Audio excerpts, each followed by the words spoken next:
Now, ahead of 2023 general elections, the presidential candidates of different political parties have signed governance agenda for an inclusive Nigeria game document and have committed to adopt priorities of Nigerian women, youth, and persons with disabilities contained in the document.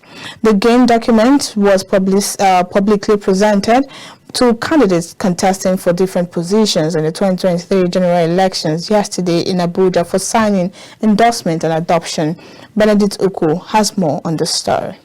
A coalition of Nigerian women, youths, and persons with disabilities have developed an initiative tagged the Governance Agenda for an Inclusive Nigeria for full representation of marginalized groups such as women, youths, and PWDs.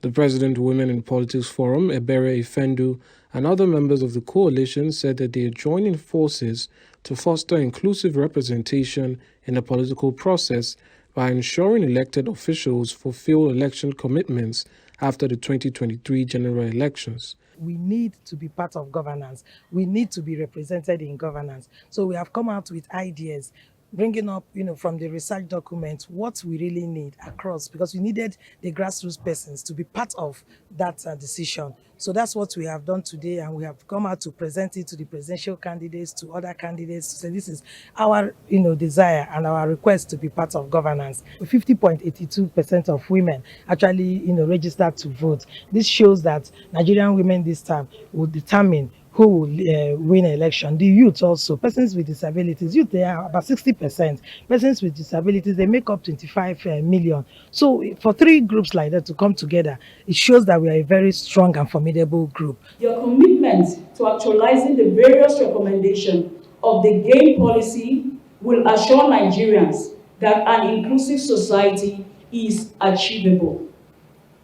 To this end, we are calling on all key stakeholders to see this policy agenda as a working tool to be adopted as a strategic guide for fulfilling your campaign promises to the good people of Nigeria before and after the election.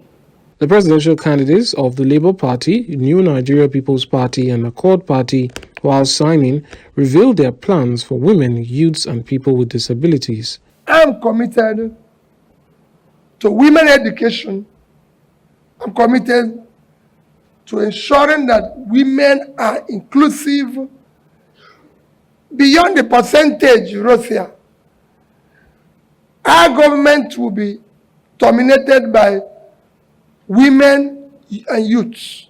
For the youth, unless we invest in the youth, unless we put them out of poverty, we're not going anywhere. They are the engine of growth of every country. Nigeria needs a youth involvement that will create for us the 21st century world that is galvanized and ruled by artificial intelligence. Youths are so creative, and our women today, like I was saying the other time, are best managers of time. And anything you commit into a woman's hands goes a long way to ensuring that things go on well. In NNPP, women count, women matter, we value women, and we'll prove to the world that NNPP values women, and it will be seen as does. The women by themselves constitute 51% of the voting quota. Imagine if women stand up to vote for women. You always win.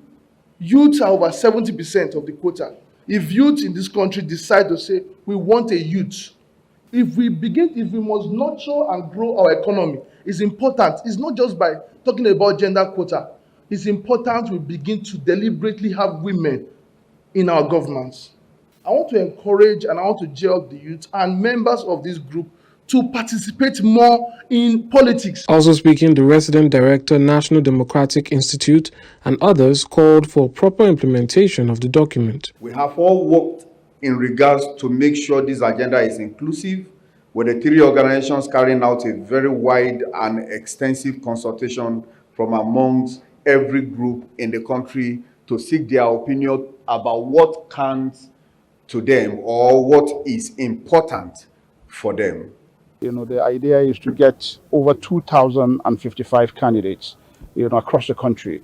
Candidates for the offices of president, of governor, of House of Representatives, and of Senate. Every 4 years elections hold, so it will become up to the people again, to look at candidates who kept the promises and candidates who did not keep their promises and decide what to do. The GAIN document is made up of recommendations from different groups, including Women in Politics Forum, Youth Hub Africa, Inclusive Friends Association, Rural Market Women, the International Federation of Women, 100 women lobby groups, amongst others.